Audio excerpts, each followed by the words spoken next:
Hi, welcome to Mobilized Men. I'm James Chavez, and today we're kicking off a brand new 5-part series called Man Up. Now, those two words, they carry a lot of baggage, right? From the time we're little boys, we're told, you gotta man up. Don't cry. Don't complain. Don't ask for help. Be tough. Figure it out. Handle your own problems. Depend on no one. And somewhere along the way, many men start believing that the ultimate goal is to become self-made. I can remember my grandfather used to say, pull yourself up by your own bootstraps. I don't even know how you could pull that off or what that even means, but I still say it to this day because I think it sounds funny. But the world applauds a man who says, I don't need anybody. But here's the truth. The strongest men I know aren't the men who depend on themselves the most. They're the men who depend on God the most. The world says man up by looking within. God says man up by looking up. See what I did there? That's why this series is called Man Up, and that's what it's all about, because biblical manhood doesn't start with self-sufficiency. It starts with surrender. You see, self-reliance has become one of the greatest idols of modern masculinity. We admire independence, right? We celebrate hustle. We glorify men who carry the weight of the world on their shoulders. I know I do. But eventually, every man discovers something painful. You're not strong enough to carry life alone. You weren't created to. God never asked you to. That's why Proverbs 3:5 tells us, trust in the Lord with all your heart. Don't depend on your own understanding. Seek His will in all you do.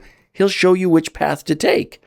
We don't have to do it ourselves. That verse doesn't say trust in your own experience. It doesn't say trust your feelings. It doesn't say trust your instincts. Go with your gut.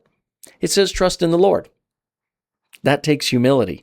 Because dependence on God requires admitting something that many men struggle to admit. I don't have all the answers. I don't have control of everything. I need God. That's a rough place to be.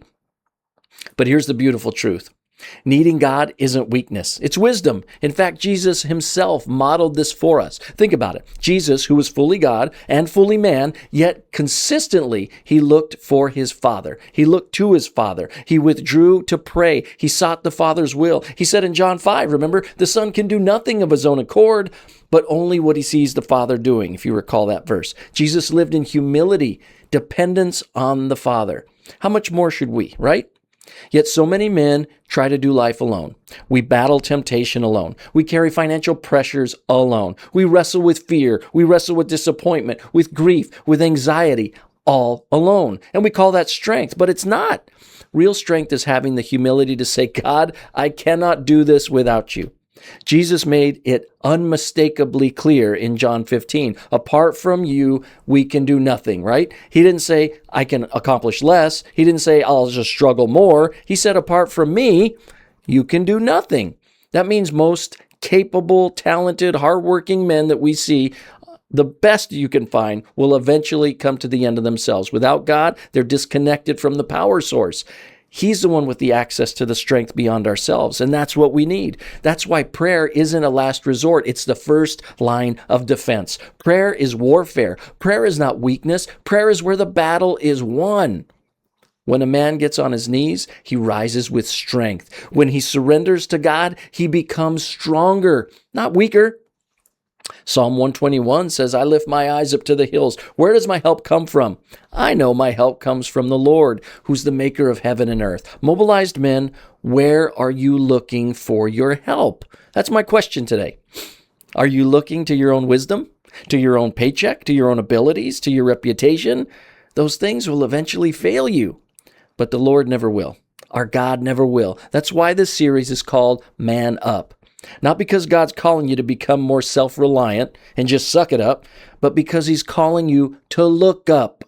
Look above your fears. Look above your limitations. Look above your circumstances. Look to God, who made you, who loves you, who strengthens you and walks with you. Because here's the truth I want you to remember today. You ready? A man who looks only within eventually runs empty. But a man who looks up, he'll never run out. So today I'm challenging you to man up. Not by carrying more, not by pretending to be stronger than you are, because I've been there, Man up by looking up. Look to God. Trust God with everything. That's how you become a mobilized man, a man that's ready for action. So until next time, stay faithful, stay strong, and stay mobilized.